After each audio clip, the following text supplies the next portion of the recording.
Hello everyone, in today's video I'm going to show you how to enable hardware acceleration in Brave browser.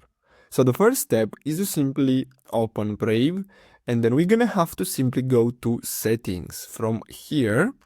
And then what we're gonna have to do is simply click on system on the left side. And as you can see, we have this option, which is use graphics acceleration when available. So basically they changed the name from hardware acceleration to graphics acceleration. So we're gonna have to simply make sure that this is enabled, and that's all we have to do in order to enable hardware acceleration in Brave browser.